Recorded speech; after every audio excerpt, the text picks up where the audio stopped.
আমার রামকে ওরা একবার আমার কোলে আয় বাবা, একবার আমার কোলে আয়।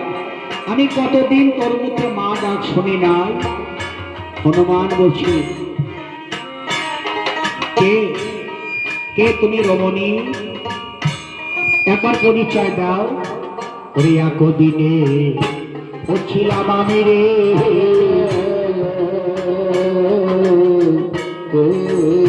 ওরে তোর চিরাহামে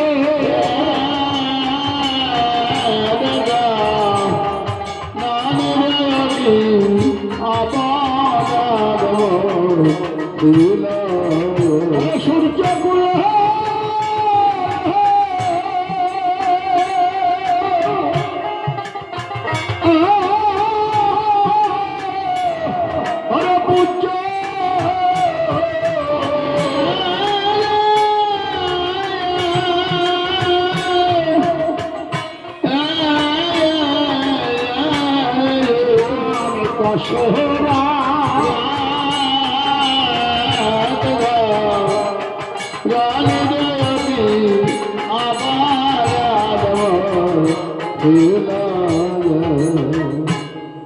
বলছি, কি বললো বুড়ি?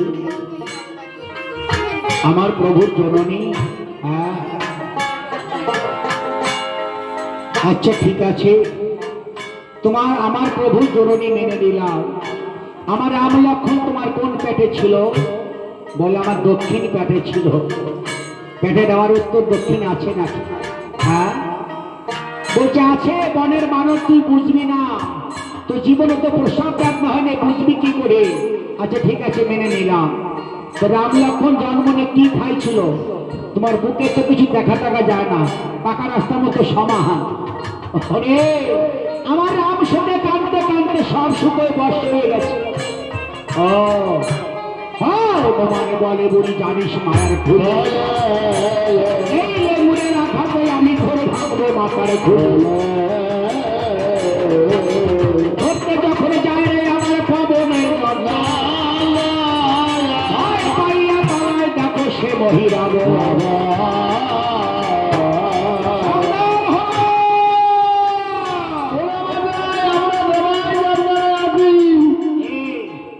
তারে কিসে কান্নাকাটি শুনতে পেলাম? ঠিকই শুনেছেন খুড়ামশাই, সেই দুরন্ত মহিরাবন এসেছিলেন প্রভুর জনম রূপে। সে কি কান্নাকাটি আপনাকে বলে বোঝানো যাবে না।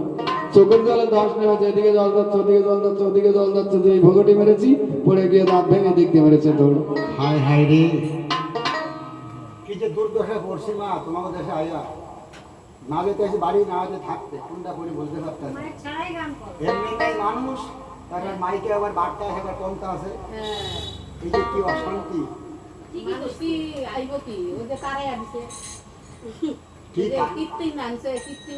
আপনারা সব বাইরে জানিয়ে কোনো দরকারই ছিল না। আপনারা বসেন, আমরা কি কীর্তন করি আপনারা একটু শোনেন। কি কথা শুনে দুর্দশা। আমরা আইসি দেখে দেয়ার মতো। রাস্তা সব পানা বসে করতে হবে। হ্যাঁ হ্যাঁ হ্যাঁ, কি কথা? এই সিস্টেম পায় মানুষের। আপনারা একটু হাইটে আসেন গিয়া। আরে আপনারা বসেন, আমরা কীর্তন করি, আপনি একটু শোনেন। তাহলে তোরা কি কি কীর্তন কারে শোনাবি? আমি শুনবি তোরা কীর্তন আপনারা হাইটে আসেন গিয়া, আমরা একটু কীর্তন কারে শোনাবি? আমাদের ওই যে পাঠ করতে দিতে আদা বিদা পাঠ করলো। এটা আবার কি? এটা কোন দিকে কথা?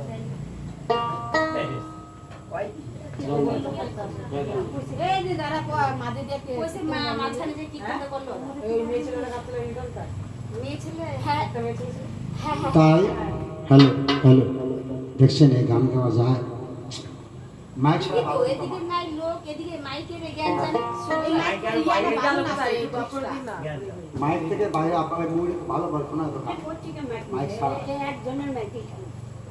তাই বলছে হনুমান খুব সাবধান। এই দেখো বেড়ে গেল, দেখছেন এমনি এমনি বার্তা আছে, এমনি এমনি কমতা আছে। খুব সাবধান হনুমান। আর একটি প্রহার মাত্র বাকি আছে। একটি প্রহার গেলে আমাদের রাম লক্ষণ বাঁচে। গড় ফিরিতে যাত্রা করে ধার্মিক বিভীষণ, লঙ্কায় বসে ভাবিতেছে সে মহিরাব। এখন কি করি আমি? একটি প্রহার মাত্র বাকি আছে। পিতার বাক্য পালন করা পুত্রের কর্তব্য, যদি পালন না করতে পারি নিশিপ্রভাত হতে না হতে আমার প্রাণ সাগর জলে বিসর্জিত হবে। তাই কি করি ভাবতে ভাবতে মনে পড়ে গেছে, চণ্ডী মন্ত্র সারে করে মহিরাবণ হাতে দিল তাল।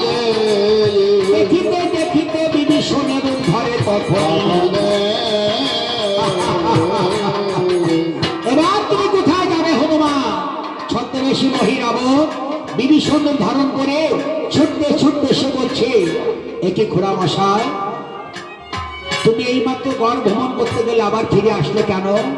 হনুমান, আমি পূর্বে যে রক্ষা কবচ পেয়েছিলাম, সে রক্ষা কবচটার কথা মনে পড়ে গেছে, তাই আমি ছুটতে ছুটতে এলাম।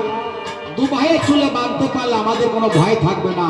তাই তুমি তার ছেড়ে দাও, আমি রক্ষা কবচ বেঁধেতে যাবো আর আসবো।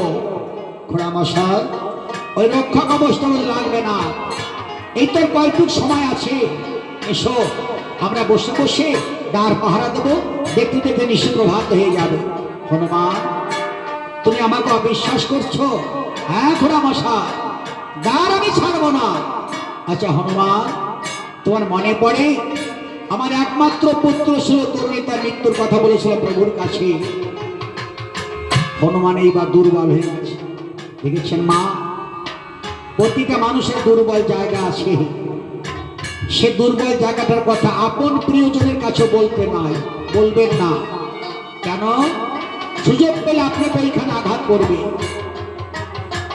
এই জন্য আপন প্রিয়জনের কাছে সেই দুর্বলের কথাটা আপনি বলবেন না। দাদা কেমন আছেন? গোবিন্দ যেভাবে রাখছে ভালো আছে। সংসারে খুঁটিনাটি বলবেন না, তাহলে